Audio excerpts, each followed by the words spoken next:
Every day, every hour, people of all ages, all over the world, are at risk of consequence from cyber threats.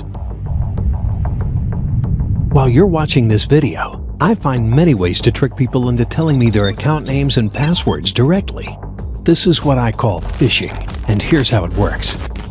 First, I set up a web server with a login page that looks identical to the one I want to break into. Then, I'll redirect their browser to the real login page where they can log in and think that everything's okay. Then, I send a specifically crafted email that looks like it was sent by the real system that will include a handy link. However, that link doesn't take them to the real system.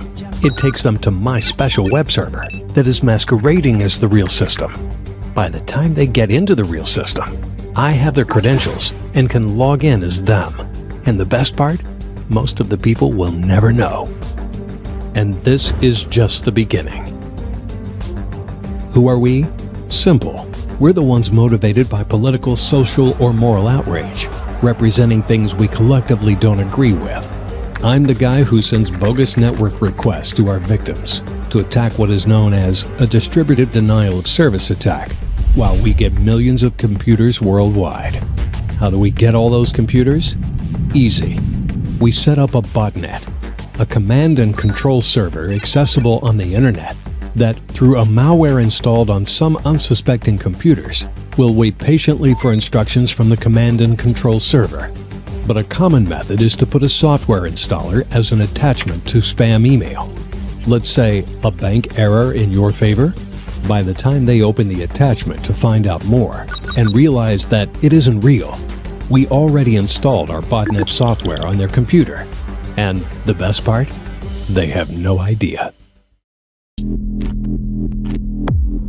Our ideology: intimidate and strike terror into the hearts of our enemies by causing disruption, mayhem, and damage. Do you know who we are? Yes, we are Cyber Terrorist, a group not usually well-funded, but with a lot of ingenuity to attack our enemy, high-profile targets. Capable to disrupt internet services with DDoS attacks, infiltrate systems to steal sensitive data, or expose the personal data about people we want harmed. We also threaten to corrupt critical information, hoping to throw entire industries into disarray.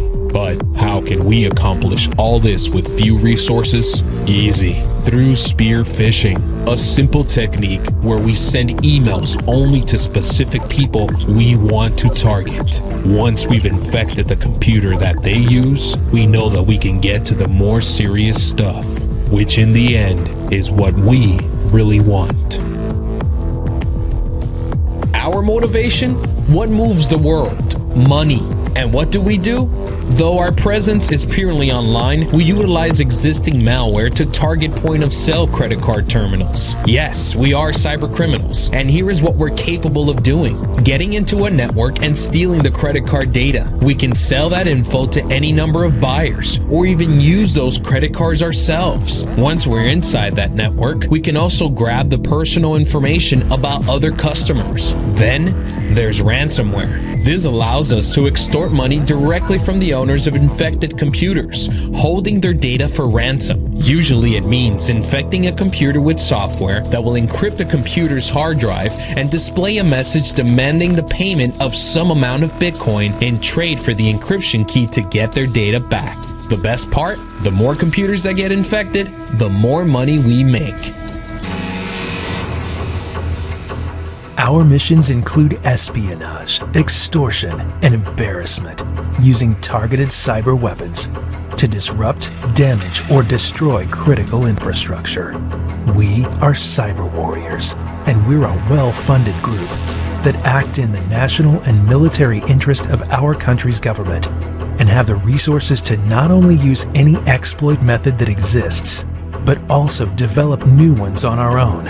Have a sit and just watch what we are capable to do. Our well-known methodology is to leverage unpatched vulnerabilities in common operating systems and applications. You can call it 0 day because you have just learned of the cyber threat and the solution to fix it has not been created. Hopefully, we are the only ones who know about the vulnerability. If it comes time that we have to launch an attack that uses an exploit of an unpatched vulnerability, then most likely it won't be long until someone figures out how that attack worked. Then the software vendor will almost always issue a patch right away. That's why once we use one, it has a pretty short shelf life before it's no longer usable again.